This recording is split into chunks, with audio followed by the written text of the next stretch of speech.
नमस्कार, BTV news के इस बुलेटिन में आपका स्वागत है। सबसे पहले आइए एक नजर डालते हैं आज की कुछ खास खबरों पर।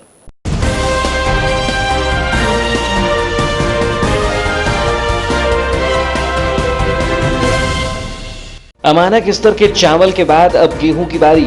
रेक के माध्यम से जिले में पहुंचा अमानक स्तर का गेहूं से आ रही दुर्गंध, लग गए हैं कीड़े। पीडीएस के माध्यम से जिले में बंटने पहुंचा गेहूं। कलेक्टर ने कहा मामले की जाएगी जांच, गुणवत्ता ठीक न होने पर नहीं किया जाएगा वितरित। नग्न अवस्था में मिला अज्ञात महिला का अधजला शव, दुष्कर्म के बाद हत्या की बनी आशंका। जांच में जुटी पुलिस। परसवाड़ा थाना क्षेत्र अंतर्गत बड़गांव के जंगल का है मामला। घटनास्थल में पुलिस को मिले हैं कई साक्ष्य। आदिवासी विकास परिषद के नए अध्यक्ष बने दिनेश धुर्वे। भुवन सिंह कोर्राम को मिला प्रदेश समिति में स्थान। संगठन के फैसले से नाखुश दिख रहे हैं कोर्राम, कहा उनके खिलाफ किया गया है षड्यंत्र।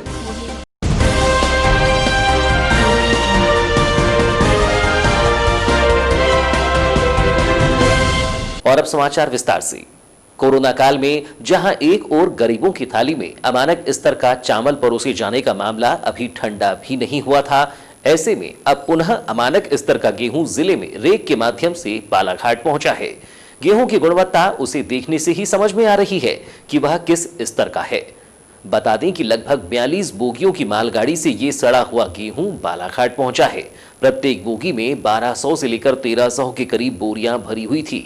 यहां करीब 52,000 बोरियों में 26,000 क्विंटल सड़ा गेहूं पहुंचा है।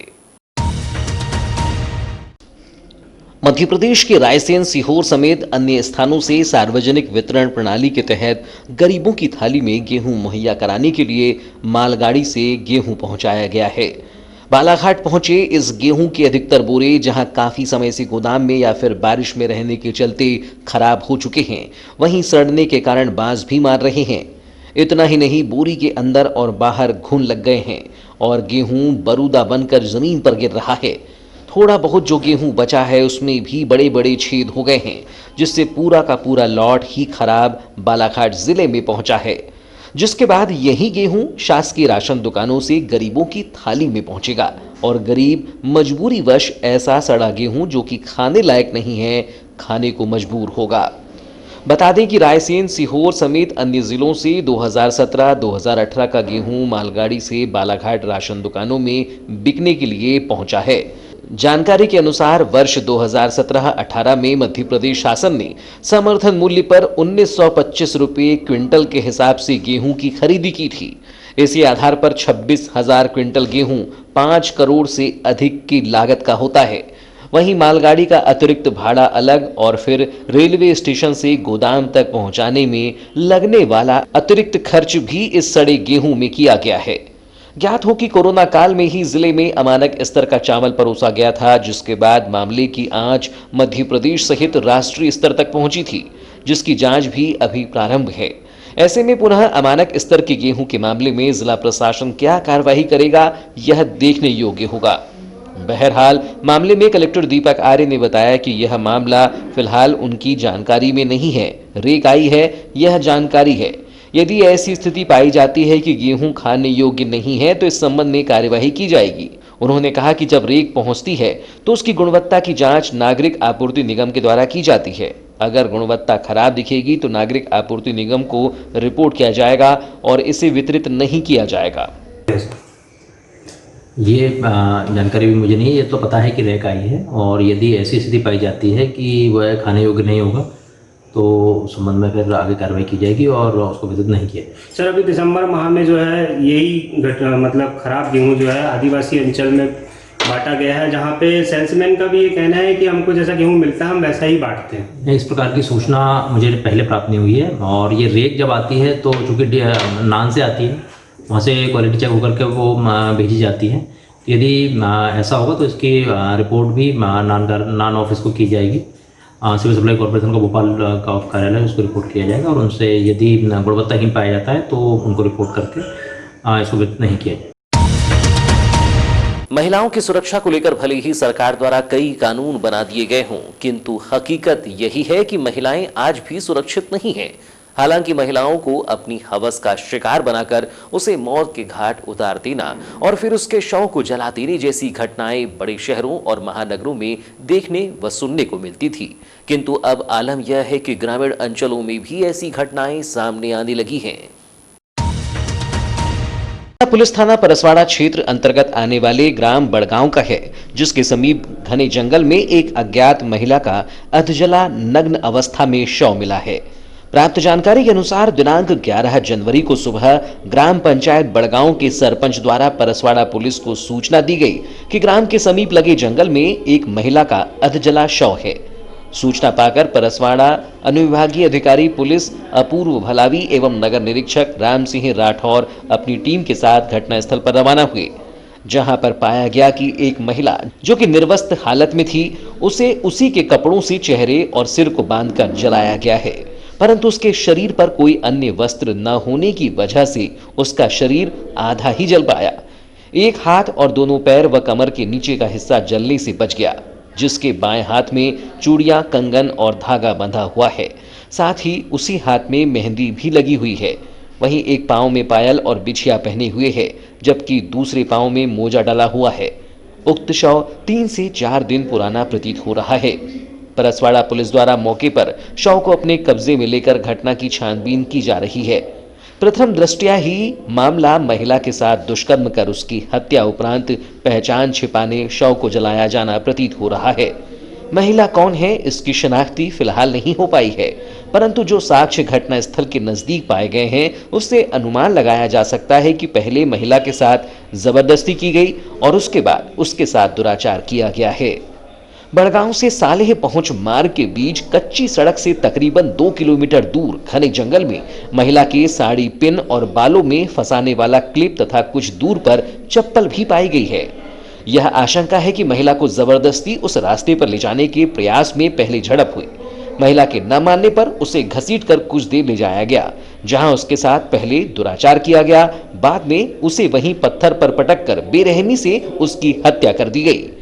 घटना स्थल पर खून से सने पत्थर इसकी गवाही दे रहे हैं। इसके बाद महिला को उस जगह से घसीटते हुए जंगल के अंदर ही एक छोटे से सूखे नाले में ले जाकर उसी के कपड़ों से उसे लपेटकर उसके ऊपर ज्वलनशील पदार्थ जैसे पेट्रोल डालकर जलाया गया।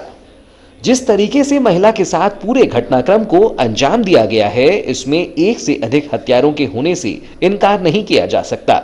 फिलहाल परसवाड़ा पुलिस द्वारा मर कायम कर डॉग स्क्वाड की मदद से अज्ञात हत्यारों तक पहुंचने की कोशिश की जा रही है। वहीं मृतिका की शनाख्ती न हो पाने की वजह से मामले को सुलझाने में भी परेशानी हो रही है। मध्य प्रदेश आदिवासी विकास परिषद के प्रदेशाध्यक्ष कांतिलाल भूरिया ने बालाघाट जिला अध्यक्ष भुवन सिंह कुर्राम को जिला अध्यक्ष के पद से हटाकर प्रदेश समिति में शामिल किया है, जबकि दिनेश ध्रुवे को जिले की कमान सौंप दी गई है। लेकिन भुवन सिंह कुर्राम इस फैसले से नाखुश दिखाई दे रहे हैं। मामले में भुवन सिंह कुर्राम ने कहा कि उनका कार्यकाल पूरा नहीं हुआ है, 1 साल का कार्यकाल उनका बाकी है, लेकिन जिस प्रकार से मुझे प्रदेश बॉडी में शामिल किया जा रहा है, कहीं न कहीं यह मेरे खिलाफ एक रणनीति और षड्यंत्र है, मुझे लूप लाइन में डाला जा रहा है। उन्होंने कहा कि विगत सालों से सामाजिक कार्यों को लेकर काफी अच्छा कार्य चल रहा था, लेकिन राजनीतिक महत्वाकांक्षा रखने वालों को परेशानी हो रही थी। उन्होंने कहा कि ऐसे लोग पद की लालसा के लिए काम करते हैं जिन्हें समाज से कोई लेना देना नहीं है। उन्होंने कहा कि बिना जिले के सामाजिक जनों का विश्वास हासिल किए जिला अध्यक्ष का पद हथिया लेना गलत है। उन्होंने बताया कि जिले की समिति को जब इस बात की जानकारी प्राप्त हुई तो उन्होंने सामूहिक इस्तीफा देने की बात कही है।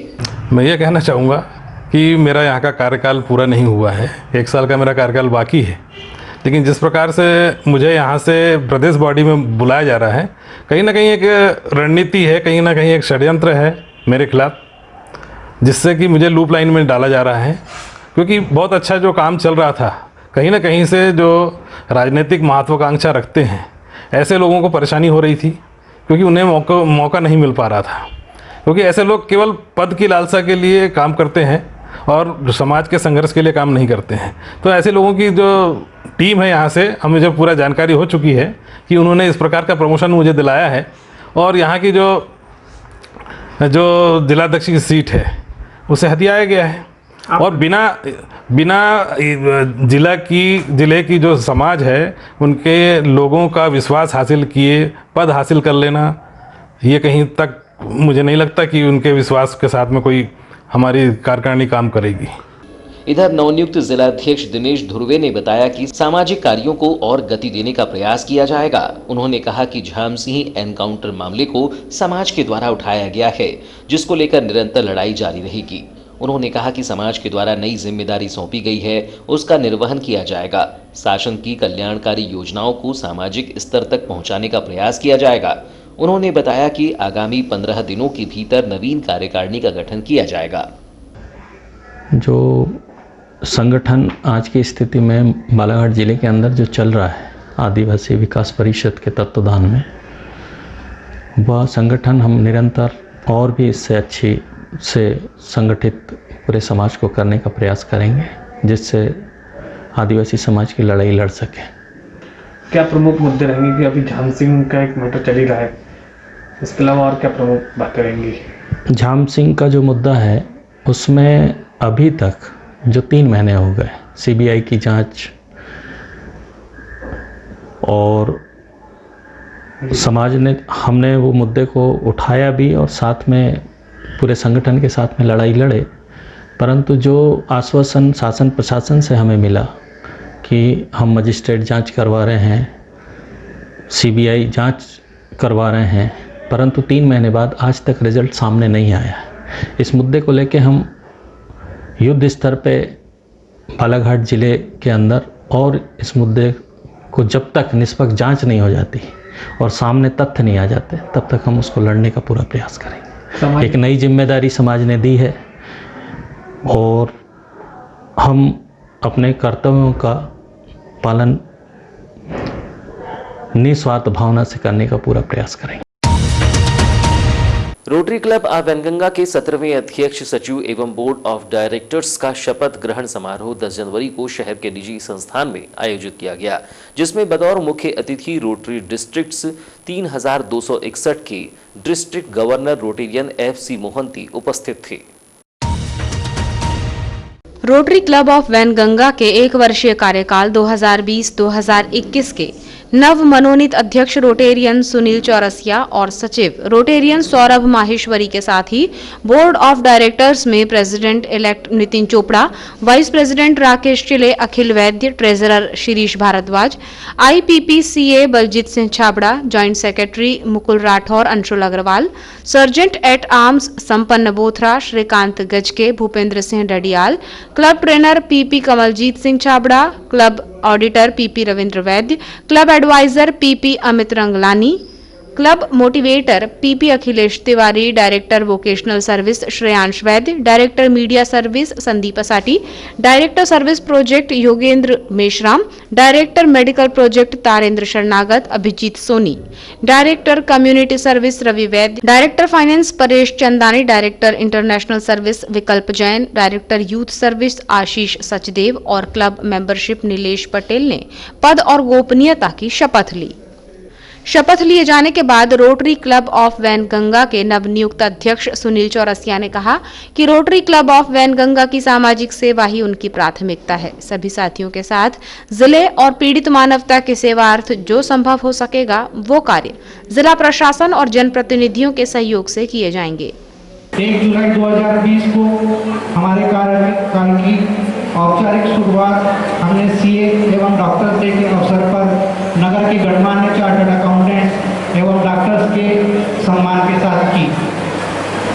15 अगस्त के अवसर पर भी हमने अपनी परंपरागत कार्यक्रमों से हटकर सार्वजनिक स्थानों पर सैनिटाइजर मशीनों की स्थापना की और नगर के प्रमुख चौक चौराहों पर मास्क का वितरण किया। अब चूंकि परिस्थितियां सामान्य होती प्रतीत हो रही हैं, हम अपनी पूरी ऊर्जा और उत्साह से अपनी निर्धारित योजनाओं को पूरा करने हेतु दृढ़ संकल्पित हैं। इसके साथ ही रोटरी क्लब ऑफ वैनगंगा में 6 नए सदस्यों अमित खूबचंदानी, सौरभ हरिनखेड़े, पराग आहूजा, मोहित गांधी, तोमेश दमाही और विक्रम त्रिवेदी को डिस्ट्रिक्ट गवर्नर FC मोहंती ने रोटरी पिन लगाकर शपथ दिलाई। रोटरी क्लब ऑफ वैनगंगा के नव पदाधिकारियों और नए सदस्यों के शपथ ग्रहण समारोह कार्यक्रम के दौरान रोटेरियन परिवार के बच्चों द्वारा कोरोना महामारी को लेकर बनाई गई पेंटिंग आकर्षण का केंद्र रही, जिसमें बच्चों ने अद्भुत कलाकारी का प्रदर्शन किया, जिसमें कोरोना से बचाव को लेकर मास्क और सोशल डिस्टेंसिंग, सैनिटाइजर, हाथ धोने की जानकारी संदेश के रूप में दी गई, जिसके लिए रोटरी क्लब ऑफ वैनगंगा की ओर से प्रतिभागी बच्चों को पुरस्कार प्रदान किए गए। इसके साथ ही कार्यक्रम में रोटरी क्लब के सभी सदस्यों को कपल फोटो मोमेंटो प्रदान किया गया। इस दौरान कार्यक्रम में उपस्थित परिवार के वरिष्ठ सदस्य सुरेश रंगलानी और गुलाब माहेश्वरी को क्लब की ओर से फलों से भरी टोकरी और पुष्पगुच्छ भेंट किया गया। कार्यक्रम में पूर्व अध्यक्ष जितेंद्र अग्रवाल, रवि वाधवानी, संतोष सचदेव, अनूप वेगड़, अमित रंगलानी, जतिन अग्रवाल, अखिलेश तिवारी, वीरेंद्र राय, बलजीत सिंह छाबड़ा सहित साथी उपस्थित थे। सड़क दुर्घटना में 2 बाइकों की भिड़ंत में एक बाइक सवार की मौत का मामला प्रकाश में आया है। भरवेली थाना क्षेत्र अंतर्गत ग्राम आवलाझरी में हुई इस घटना के बाद पुलिस ने मर कायम कर मामले की जांच प्रारंभ कर दी है। अस्पताल पुलिस चौकी से मिली जानकारी के अनुसार मलाजखंड मोहगांव निवासी इरशाद अली अपने रिश्तेदार के घर भरवेली आया हुआ था, जो कि किसी कार्य से बालाघाट आया था और सामान खरीदने के बाद वापस भरवेली जा रहा था। तभी अचानक भरवेली से बालाघाट आ रहे एक बाइक चालक के साथ इरशाद की सीधी भिड़ंत हो गई, जिसके बाद बाइक में सवार इरशाद गंभीर रूप से घायल हो गया, जिसे तत्काल ही निजी माध्यम से जिला चिकित्सालय लाया गया, जिसे चिकित्सकों ने मृत घोषित कर दिया। मामले में अस्पताल पुलिस चौकी ने मर कायम कर शव का PM करा शव परिजनों को सौंप दिया है। वहीं मामले की डायरी भरवेली थाने को भेज दी गई है। तो ये थी अब तक की खबरें। नई खबरों के साथ एक बार फिर हम हाजिर होंगे, तब तक के लिए दीजिए इजाजत। नमस्कार।